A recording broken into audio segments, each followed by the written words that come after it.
Habari za wakati huu.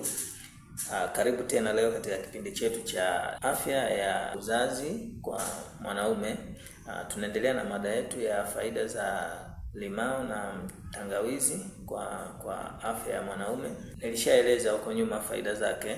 Leo ni namna ya kutengeneza mchanganyiko wa limao na tangawizi na matumizi yake ili kukupa faida zaidi. Kwanza tunahitaji tangawizi bichi ya vipande viwili au mbili, au tangawizi ya unga kijiko kimoja, limao moja na maji ya moto kikombe kimoja kile cha nusu. Namna ya kuandaa: chemsha maji kikombe kimoja cha moto, menya ile tangawizi, isage. Kama una blender, weka kwenye blender isage, au kama una kinu, tumia kutwanga ile kwenye kinu. Au katakata. Kama una kinu unaweza katakata hiyo tangawizi, kisha ichanganye kwenye yale maji, ichemshe kwa dakika 5 mpaka 10. Yaani iache ichemke kwa dakika 5 hadi 10.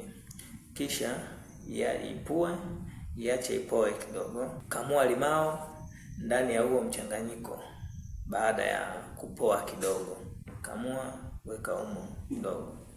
Kisha utakuwa unakunywa mara moja au mara mbili kwa siku. Kwa maana unaweza kunywa asubuhi tu kabla ya kunywa kitu chochote, kabla ya kula kitu chochote, au kala asubuhi na jioni.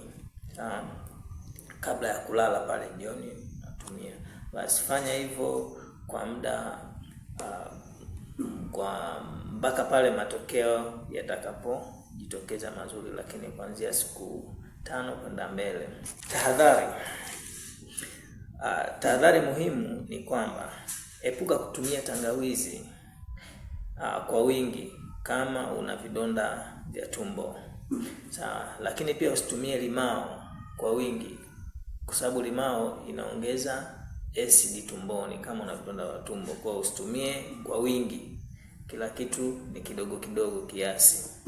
Lakini epuka kutumia mchanganyiko huu kama una pressure ya juu, yani pressure ya kupanda. Usitumie hii ni mbaya, itakuletea changamoto. Lakini usitumie zaidi ya mara 2 kwa siku, ni hatari sana.